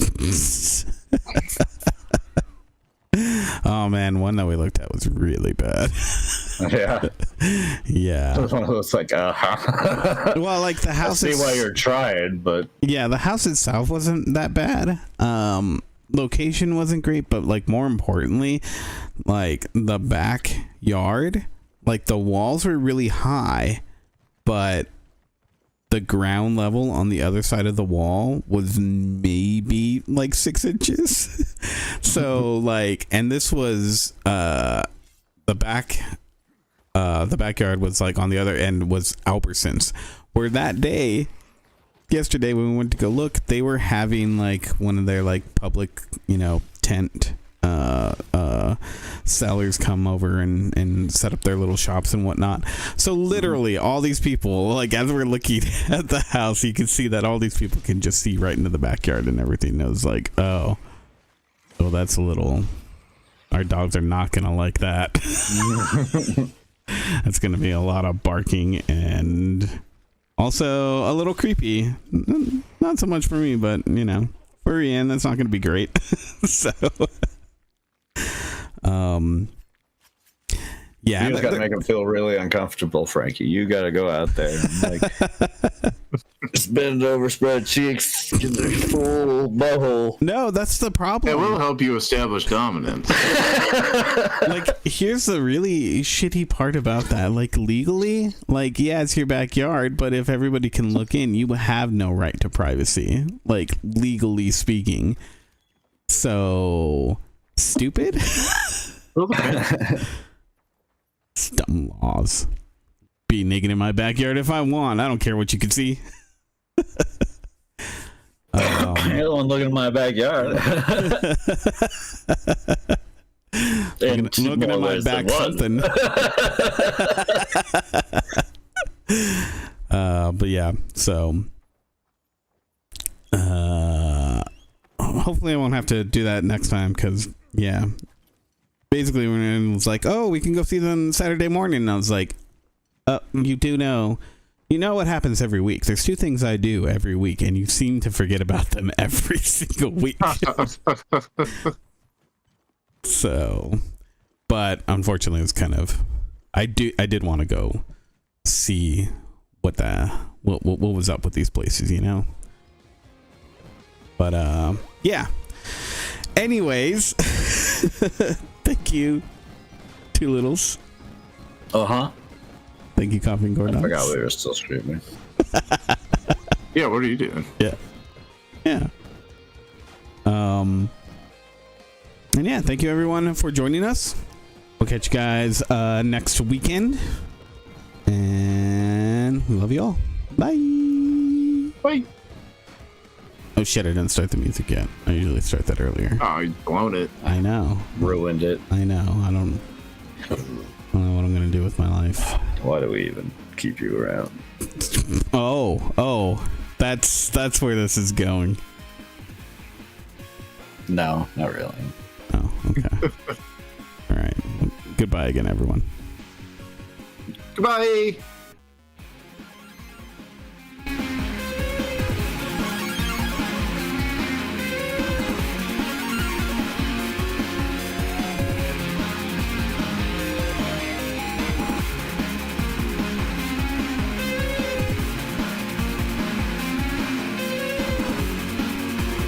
They're not now you can rail against everything again.